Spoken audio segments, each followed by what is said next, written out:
you know, being on a true overland trail like this, where, you know, it's not very technical, covers long distances, but remaining fully off grid. I mean, we don't have, you know, cell service out here. And reminds me of, you know, the pioneering days when people were heading west, you know, for new opportunities. Their future would be determined by how hard they worked and how far they made it, and they were working with their hands, and a lot of them pioneered and trailblazed trails like this, maybe even portions of this one. It's just really cool to think about that. I'm glad I'm in a Jeep and not a wagon though.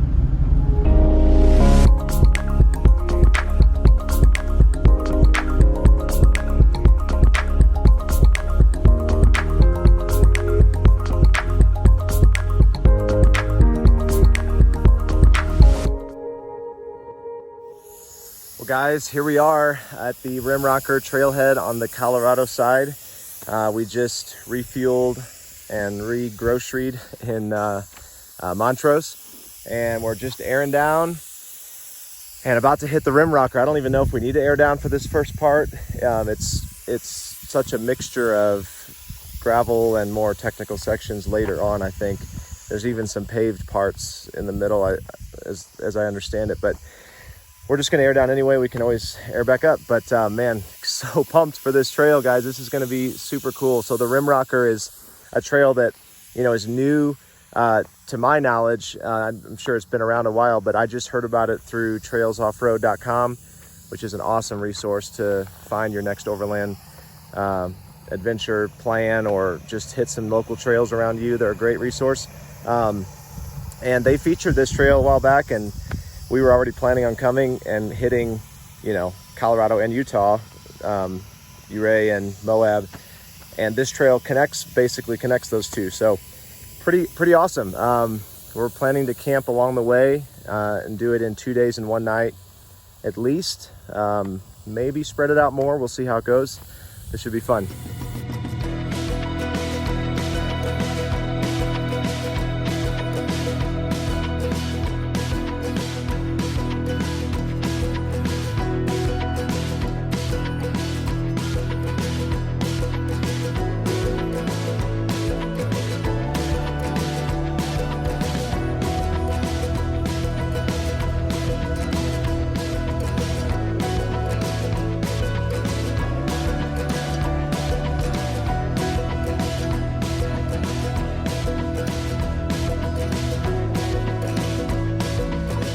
Came across a decent amount of these guys right here, which was pretty cool, just having these cattle roaming about the trail. It was a reminder of how much private land the Rimrocker runs through, and the responsibility we have to take care of that land. See you guys. You'll cross a decent amount of cattle guards, and you'll even have some gates to open and close behind you. We, of course, enjoyed this, and I think we both thought we were misplaced ranchers at one point or another on this trip. I'm a rancher. So we pulled off here at Boyden Camp, I think it was. Just gonna make a quick lunch. Nothing too fancy, just a little sandwich. What you snacking on, Stu? Oh, you're changing shoes. It's time for a new color. Yeah, we are big fans of these, what are these? Solomon Speed Cross trail shoes. They are just awesome multi-purpose overland shoes. Man, this is just, these aspens are just incredible. And the pines, the combo together is just like so Colorado. Wow.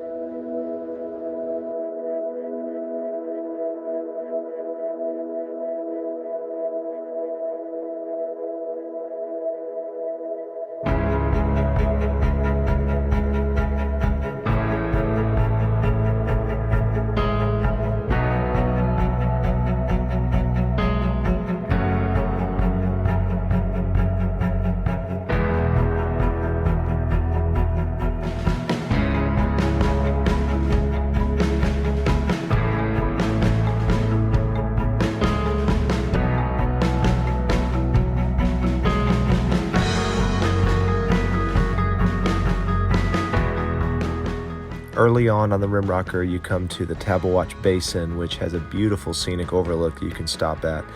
On this particular day, it was a little hazy out, and we had a hunch it was due to the forest fires not too far away. Unfortunately, we were right. This is actually residual smoke from the fires. There's been some fires up north in Colorado, but we just met a couple that says they think this is actually drifting all the way from California, which is crazy. Guys, just another reminder of how careful we have to be when we're doing campfires, and fires can start in so many different ways, but we got to all do our part. But I don't know if it picks up on video, but you can still see a little bit of just the beautiful scenic overpass this is. We're not stopping long though. We got a long way a lot of ground to cover yet today, so time to load back up.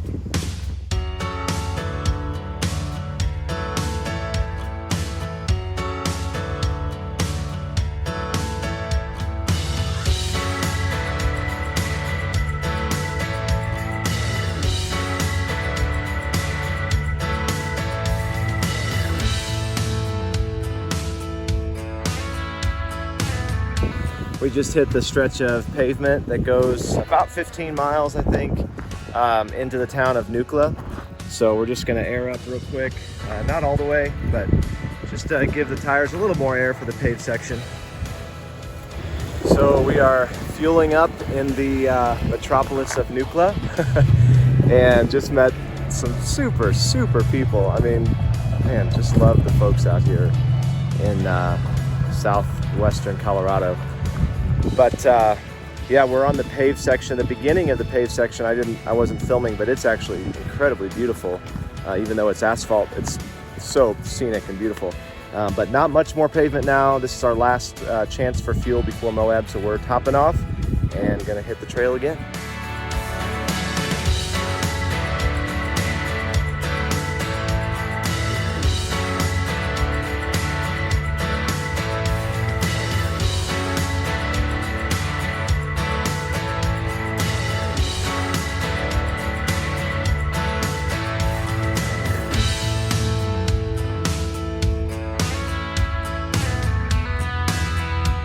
Once we stopped to air down again, we decided to stretch our legs and take a quick hike to the top of this lookout along the trail.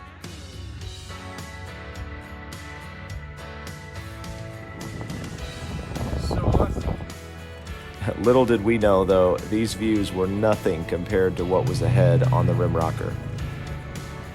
We couldn't stop long, though. We had heard reports of a bad winter storm coming up behind us, and those reports were confirmed in Nuclea when we stopped for gas. I think we might have a little weather on our hands.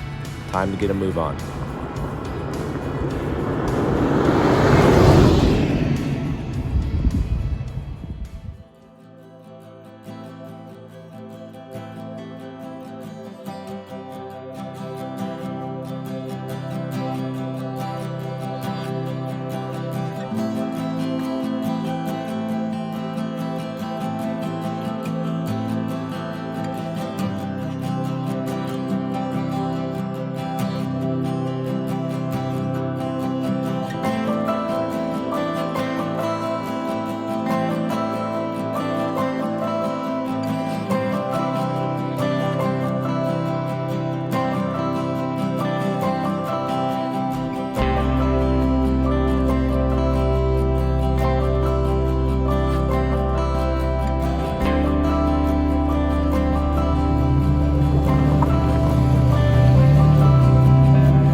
Even though the smoke was disappointing, knowing it was coming from the wildfires, it did give the sun this really interesting, hazy appearance.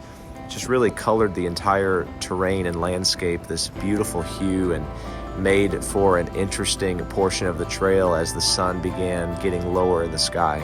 Just really, really beautiful.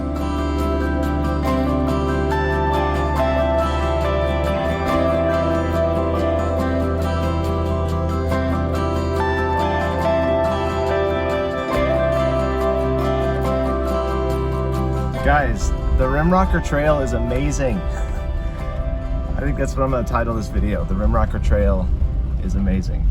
It's just such an incredible, you're just taking in the actual shift of topography from the San Juan mountain range to high desert to Moab, red rocks, you know, and you're just seeing these two very different topography, you know, makeups just meld together. It is just so cool. Look at this.